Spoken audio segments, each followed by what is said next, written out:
We have a special speaker today, and I'm really proud to be able to introduce him. It's a good friend and somebody who's a mentor to me, a gentleman named Joe Grafton. He was in my shoes not too long ago. He started an organization just outside of Boston, and it grew into one of the strongest, most vibrant local first organizations in the country, and it's since led him to be a national spokesperson for the local movement. So currently, Joe is still on the board of his Local First, but he also goes around the country. He talks about the value of supporting locally owned businesses. He talks about the choices that we make on a daily basis. He talks about the outcomes and the challenges that exist, and he's here to help us, improve that narrative here in Central New York and be a part of the voice, and he's been a part of it, even though not here, about how we strengthen the local economy, how we create jobs, and how we change the community for the better. So Joe has a long and incredible history of doing this, not only in the community he lives in, but across the country. He's been a speaker on, you're all familiar with the TED Talks. Joe has been a TED Talk presenter. You can find him on TED Talks. Just put his name in, Joe Grafton. And he has been a leader nationally on this movement. And without further ado, I'm really enthusiastically excited to be able to welcome Joe back to Syracuse and ask you for his full attention. And at the end of this event, have a chance to come over and say hello to Joe. He's an affable and a great guy, so feel free to do that. And again, without further ado, from the American Independent Business Alliance, my friend Joe Grafton. Good job. How's it going, everybody? How's the volume in the front and the back? Too loud? Can the people in the back hear? You guys are good? Okay, great. So it's great to be back in Syracuse. I do really love this town. I was saying to some folks, I haven't been here in the winter yet, so the spring and the fall were really nice. If I make it back in the winter, maybe I'll make the full decision. But what I want to do is talk to you a little bit about the impact of local and how that's changing the business landscape and the community landscape, and if you're involved in a business, how you might be able to use that to your advantage. So I got a couple of questions before we get started here. How many folks are either business owners or involved in a business in the audience? By show of hands? Okay. And over the last year, how many of you have heard some type of promotional message about the importance of buying locally? Show of hands. So almost everybody's heard something about it. There's a reason for that. And so we'll talk a little bit about that in this presentation. So I don't know if any of you are on the Twitter here, but I figured I'd give you the my organization and my Twitter handle, and also this is the hashtag that I believe we're using for today's CEO show, if anyone's interested in tweeting. And feel free to tweet at me any questions that you might have. Feel free to ask them as well, but I'd be happy to engage with you on Twitter going forward. So I want to talk a little bit about organizations like Syracuse First and what they do and the impact that they've made in the marketplace. So these are some of the areas that buy or pro-local organizations typically undertake, and the businesses that our members tend to benefit from. So let's talk a little bit about the public education.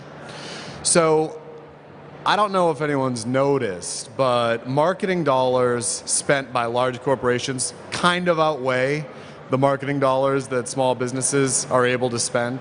So, there's a relative disadvantage that small businesses face in terms of getting out their message in the marketplace, because you don't have $1 million to spend on a TV and radio ad campaign. So what buy local organizations like Syracuse First have been able to do is try and convey the value for customers and the value for community of local independent businesses like yourself. And one of the themes that I want to hit on today is that you as business people actually have an opportunity to use that as well. And the market is evolving, and more people are becoming aware of and valuing the importance of the contributions of local businesses. And this is an important marketing strategy that I think you can use as a local business to help grow your business. So one of the things that we try and do is debunk myths. So we're picking on Walmart here, but the idea that all local businesses are more expensive is not really accurate, you know, and especially if you look at durability, quality, reliability, and service, and start adding up the cost to do business with local businesses versus non-local, the local businesses are very price competitive. Now, a lot of people in the wide world might not think that way, because I would say somewhere in the order of $1 billion a year gets spent in marketing dollars to to convince people that the big corporate chains and big box retailers have the lowest prices. In fact, that's true in some cases, but not true in all. And if we look at a more holistic picture, in fact, you as local businesses are more likely to be competitive. So this is a nice ad. I believe it's from the 50s. Who here has not given their toddler soda at the dinner table? I mean, pure pleasure. So the point being is that, you know, for a long time, there's been marketing going on and education going on the non-local side to get people engaged around what it is that they want to do. And I think that there's an opportunity for you as entrepreneurs to leverage your own place in the marketplace. So for example, we don't happen to have any pharmacists or pharmacy retailers in the audience, do we? No. So this is a price comparison that compares the average price of prescriptions at chain, big box, grocery, and independent pharmacies. You'll notice that the only business category that offers lower prices based on this survey is member warehouses, sort of like the Costco's of the world. Independent pharmacy is the second most affordable on this chart, all the way up to chain pharmacies actually being the most expensive. Now let me ask you a question. Who here thinks if they were to ask 10 random citizens that this is what they would think? I mean, I don't know anyone that would think that, right? This is not what the belief is in the marketplace. But I think that's changing. And part of what can change that is your engagement in messaging. Here's another study that looks at sales growth. So we're not doing great based on these numbers. We're hanging on, which, you know, given the way that the economy has gone over these 20, 30 years here, and given all the resources and consolidation in the marketplace, is actually somewhat remarkable in my mind that we're able as independent businesses to hang on there. But to me, there's a real opportunity for growth here for the small business community. So this is a local example. I believe this is an image from Nature Time. I don't know, who here knows the Nature Time folks? Yep, great. So believe that business has been around for about 100 years, family owned, operated, very rooted in service. Had an opportunity to meet the entrepreneurs who own that business the last time I was here in Syracuse. And the point that I'm trying to make here is that Nature Time is a part of this community, and they're invested in the success of Syracuse and Central New York because they need Central New York and Syracuse to survive and thrive as a business. That's not necessarily true from their non-local competitors, and they're building value. So, you know, what's more important? Is it more important to get the lowest possible price, or is it more important to get the best possible value? For some folks who are on the lower end of the income scale, low and mid-income folks, there are times when the lowest price is by necessity the most important thing.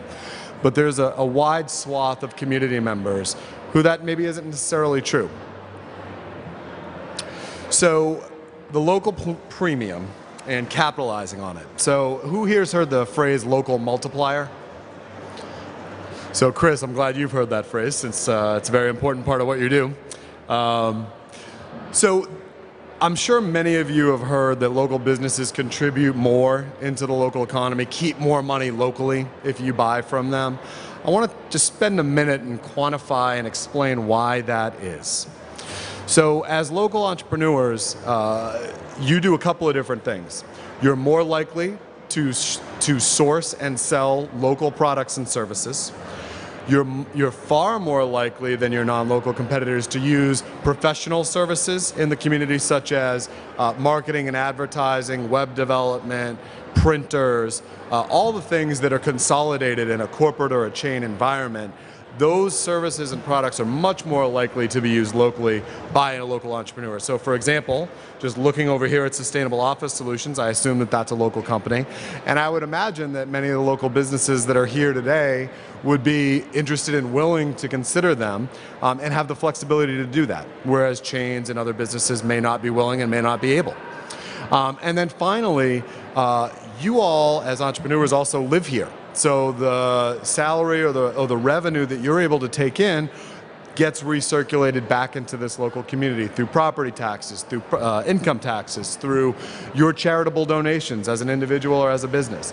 You are really the linchpins of the local economy here in central New York and Syracuse, and that's why up to 3 times more of a dollar stays locally when someone chooses one of your businesses and purchases from you. And the same is true when you, as an individual or as a business, choose where you're spending your dollars. So here's a couple, I'm just going to show a couple of graphs and studies from other parts of the country that will sort of elucidate that. So looking here at chain retailers and independents, looking at the different categories, you can see a far greater percentage of money staying in the local community when local businesses are chosen. This one here is actually looking at a specific neighborhood in Salt Lake City and a specific category of businesses and restaurants. Here you can see that national chains are keeping about 30% in the community. Local restaurants, based on their purchasing and their practices, 83%.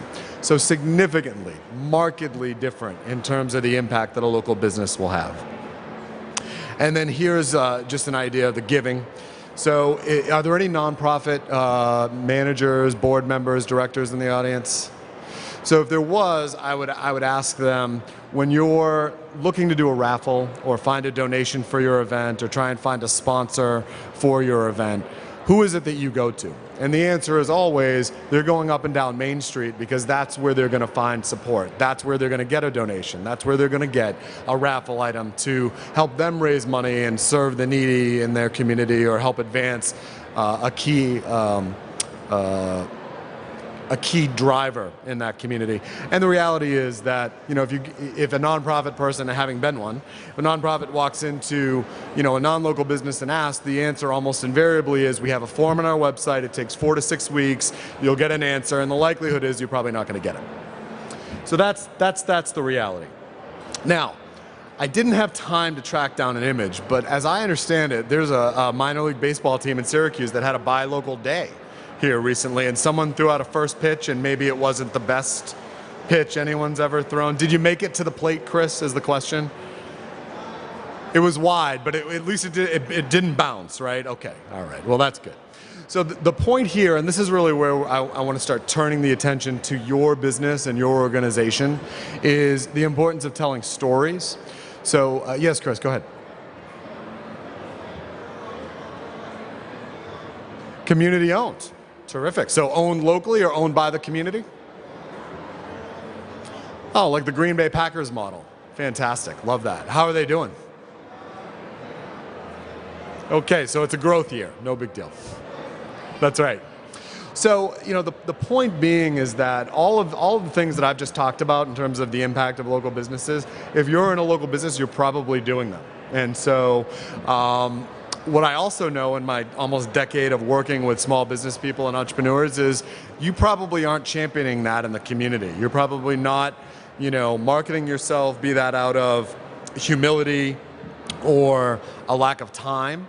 But what I want to tell you is that because of the growing marketplace for people who care about local and who are thinking about that element in their purchasing decisions, that this storytelling element and emphasizing your role in the community as a local business is something that I want to encourage you to do more of, because I believe it will help you grow your business. And even if you're not marketing to customers, if you're marketing to businesses, that's another area where you can still make that case, and I would encourage you to do that. This is one example of how an organization like Syracuse First can and does promote local businesses. I know that there's a Buy Local Bash coming up on 11/25, and that'll be a great way to highlight a number of local businesses out in the community. So if you're not involved in that, I encourage you to learn more at the CenterState CEO table. It's the one with all the balloons over there. Just a couple other examples of how to make it fun. I think that at the end of the day, if we're messaging and making people feel guilty, then our messaging and our marketing is not going to work. That's why we tend to avoid using the word support when we talk about purchasing decisions. We talk about choose. because you're not a charity, you're a business. You don't necessarily need to be supported, but you do need to be patronized, and you do need and want customers, okay? And you're offering something of value in return for that. I know that you guys have some public transportation here. Here's an example of a bus decal from the folks in Albuquerque who have done some marketing around public transport. And then Keep Louisville Weird is a campaign by the Louisville Independent Business Alliance, building off the Keep Austin Weird marketing message that became very popular. I also wanted to sort of raise this idea of who the target audiences are.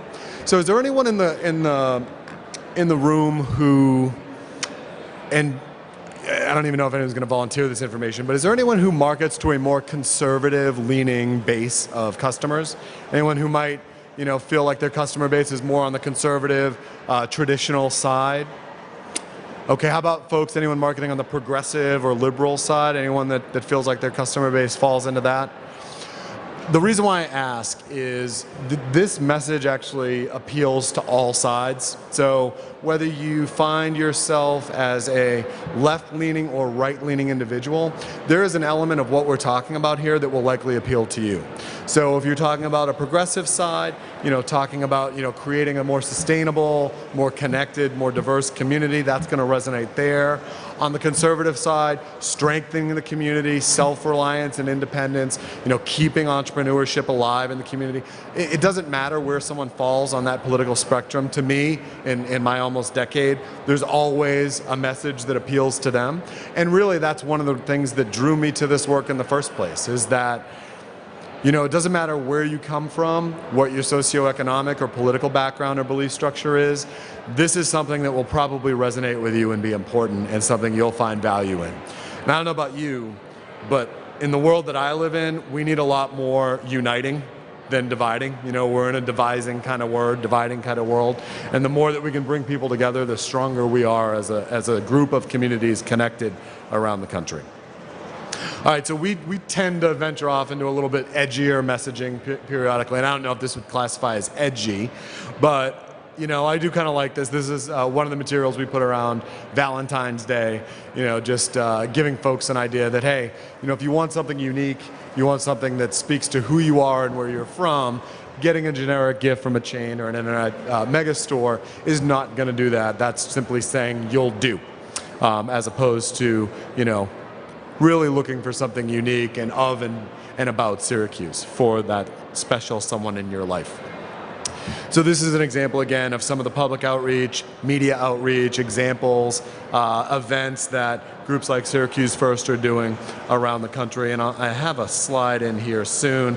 By the way, I own one of those Beer Local t-shirts. I love it. If you don't have one, I'd encourage you to check it out. There's a Coffee Local one too, right? Yeah. And then, so that's a Syracuse example, and then here's another example from North Carolina, where a local credit union has actually partnered to have a Go Local CD, where people can buy CDs, and those funds will be used for investment directly through loans into local businesses. Again, some other further examples. So, I'm just giving you the story and sort of the context here. But if you're an entrepreneur, you're probably starting to ask, like, what's in it for me and what am I getting out of all this? So here's what these efforts have yielded in the marketplace. Over the last 3 years, the bars in green are the growth year over year of sales of independent businesses in a survey conducted by the Institute for Local Self-Reliance. The bars in blue are revenue growth for independent businesses in communities where groups like Syracuse First exist.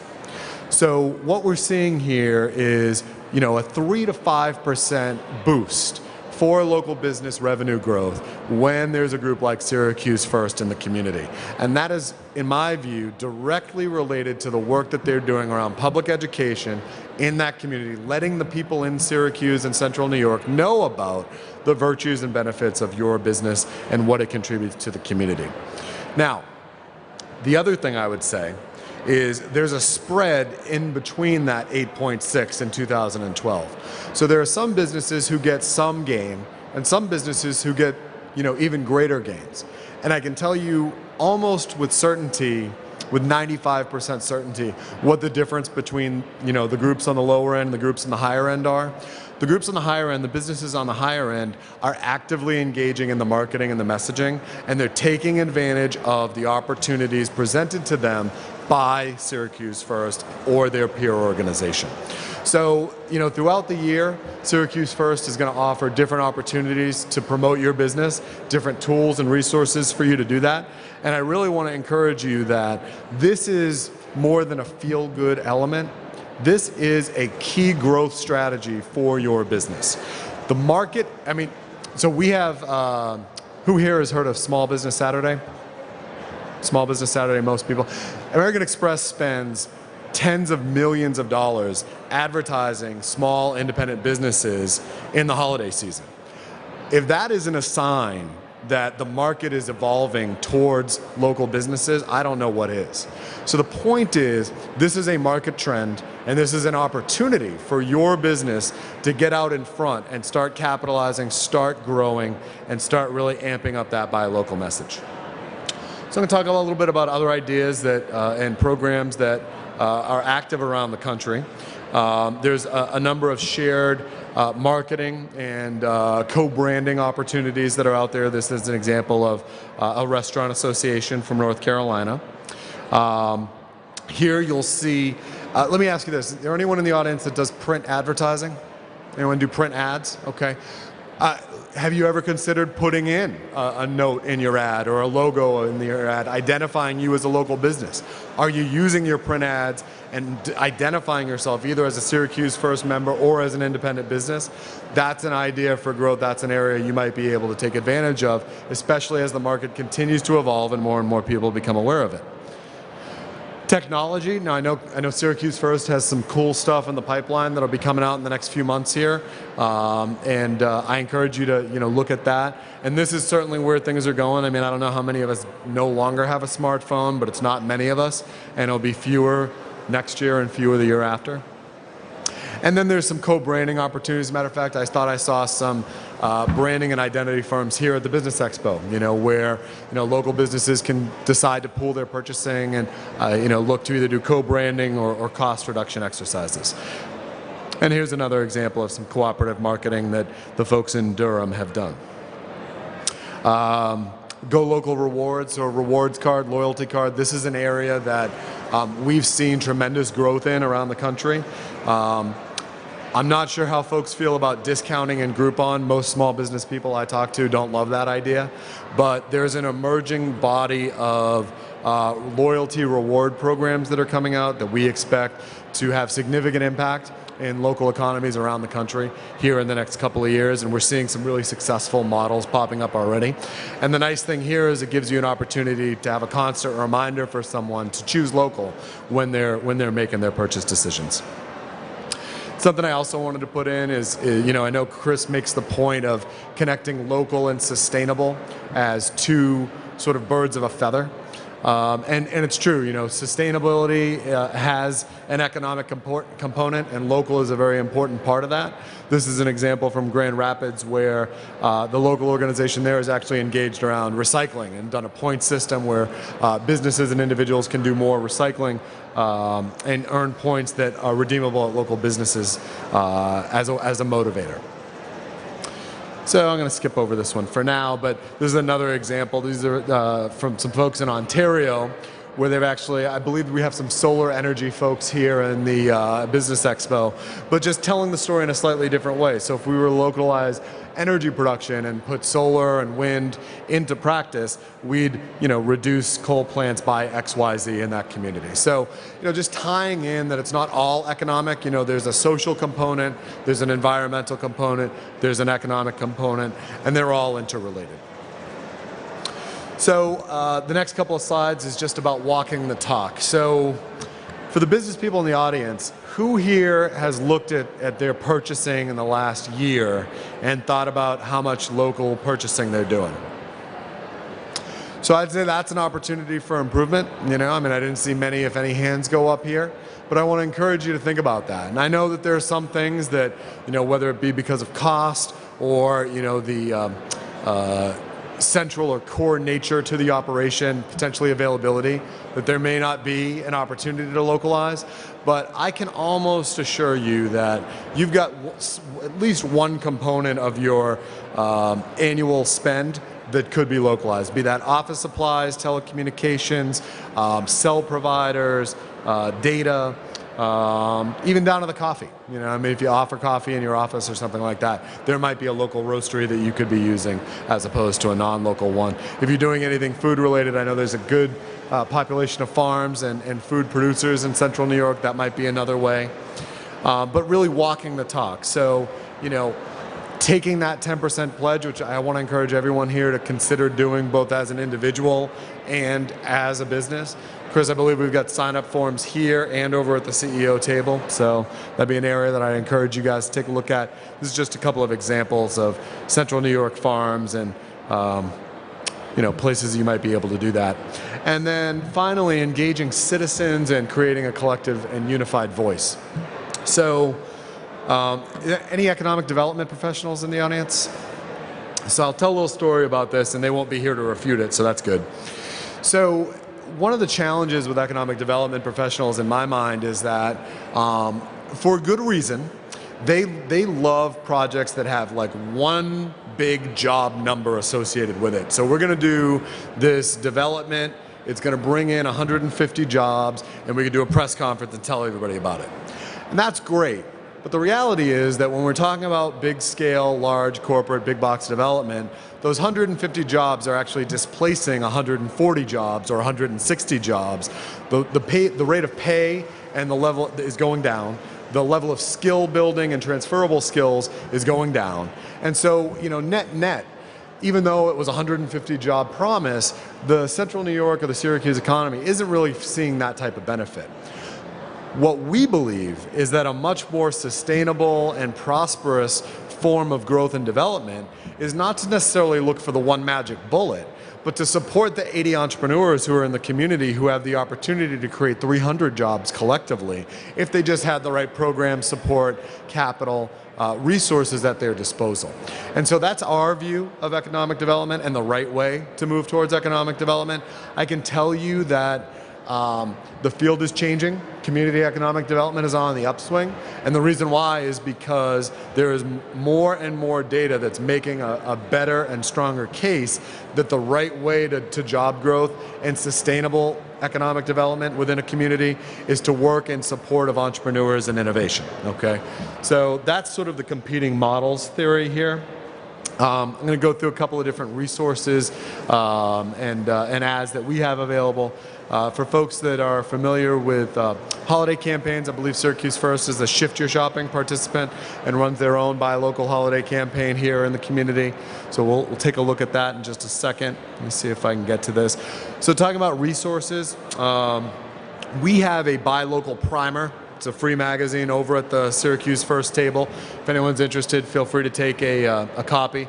AMIBA also publishes and offers a number of free resources to promote local and your business in our website. So if you just go to amiba.net, you'll be able to take a look at some buy local resources. These, for example, are rotating web ads that talk about top reasons to buy local and how you might be able to put that. You just plug it right into your website, free of charge. This has been a popular sign that we've created, sort of hangs as a window cling, a take on the come in, we're open sign, but basically driving that come in, we're local. And I believe these signs, if someone's interested, are available through Syracuse First.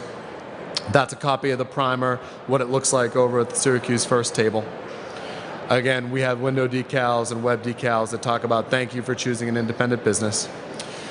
So is anyone here in a business that deals with competition from online retail? Anyone deal with showrooming? So showrooming is the idea of someone going into a brick and mortar retail store, finding an item, and then getting the service of that local business and going back and buying it from an online retailer. Basically using a non-affiliated local business as a showroom for internet retailers like Amazon. This is going to be an area we talk a lot about during the holiday campaign this year because this money is internet retailers and big boxes are about on par in terms of how much money they're keeping on in the community, and the answer is not much. So this is a leading area for small business people that you need to be aware of as a small business person, that showrooming and competition from online retail is a key threat for local businesses. So we've produced some resources that try and help educate and provide alternatives to folks. Try it local, buy it where you try it, and just trying to get that message out there and get out in front of what is possible for these local businesses. So I wanted to connect you a little bit to the country. So this is a map of all of our AMIBA affiliates. We have over 90 members like Syracuse First and CenterState CEO around the country, representing 24,000 plus local independent businesses as part of our extended network. And that number is growing. We hope to be over 100 by the end of 2013. And I'm just going to talk a little bit about annual campaigns. Some of these that you can plug in and have resources for them available for free for your business. So Shift Your Shopping, this is an example of the holiday campaign that's here. This is the map of Shift Your Shopping participants. There's a lot of density, as you can see, in the East Coast here. Shift Your Shopping is a grassroots-led, volunteer-run holiday campaign that encourages everyone to choose local and independent for the holiday season. We have 150 plus organizations and 40,000 independent businesses collectively as part of that campaign. AMIBA runs Independence Week, which happens at different times in the year in different communities, but we put posters and other collateral materials available on our website. As you can see, they can be customized. So that would be another thing, in July, if your business is interested in participating, we encourage you to do that, and it is free.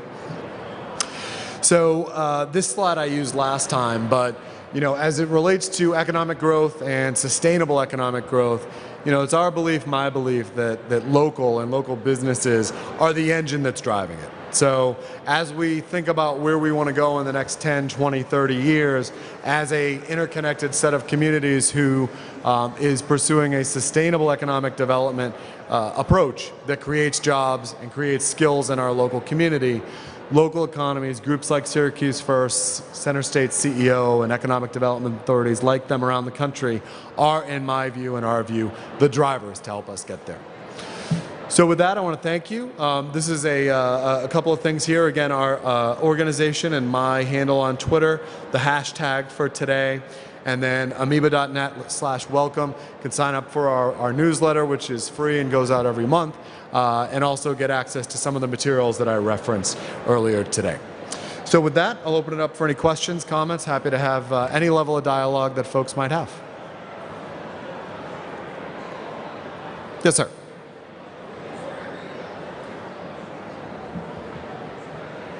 Oh, I think he's going to turn it on. Da, da, da, da, da, da, da, da, da, da. You give a holler when we're good, Brian?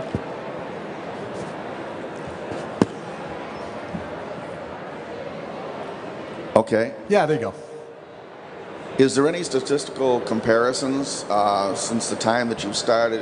And I saw the graph up there and so forth as it impacts local communities, but is there any overall nationwide statistical numbers as to what percentage you have, shall we say, subtracted from the what could be looked at as the opposition, so to speak, in terms of the big box stores and the internet? Sure. So are you asking, like, what has the collective shift towards local been? That's right. It's a great question, and unfortunately, purchasing decisions and purchasing behavior are some of the most complex systems to actually map out. So, we could look at gross numbers and say that as a percentage of total spending, X amount went to local before this movement got started, and X amount went after.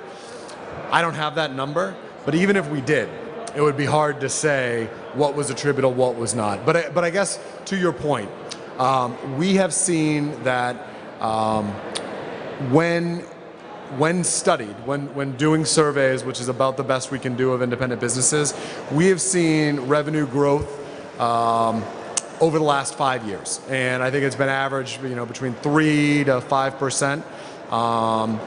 which has, at least for the last 2 or 3 years, actually outstripped non-local competitors. So we've been growing at a higher rate, growing faster than the non-local businesses. But unfortunately, one of the key challenges we have inside this movement is access to big data. And so I'm going to go back for a second. One of the interesting things about loyalty cards, so just getting back there, these guys.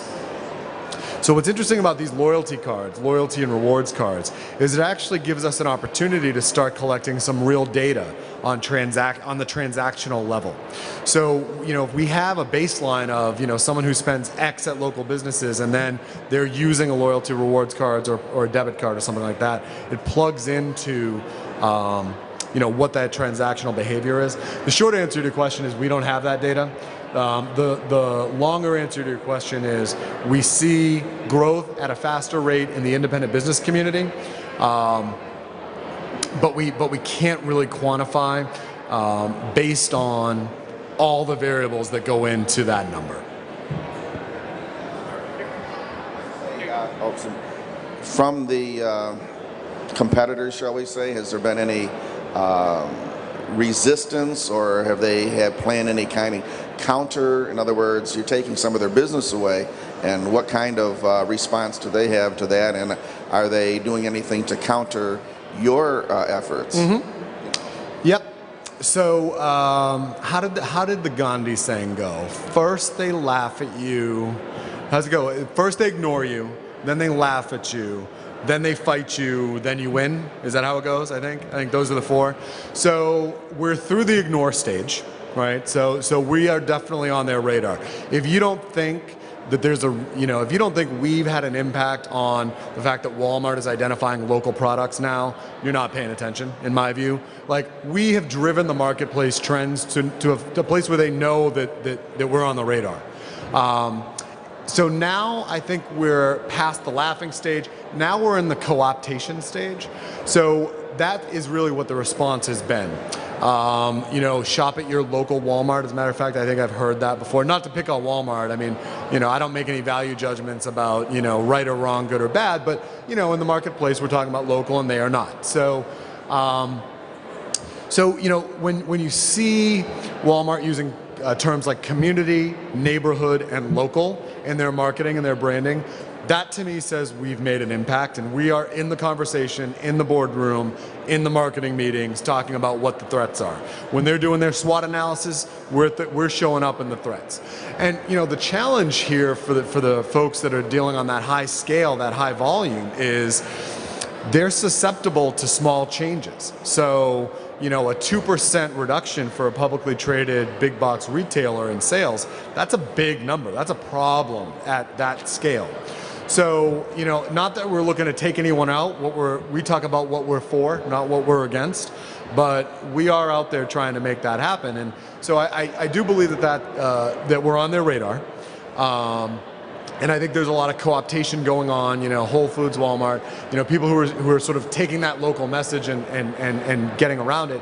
Now, I will say this, if there is an authentic attempt to localize purchasing and create the types of relationships with entrepreneurs who are local that benefit those entrepreneurs, we're all about it.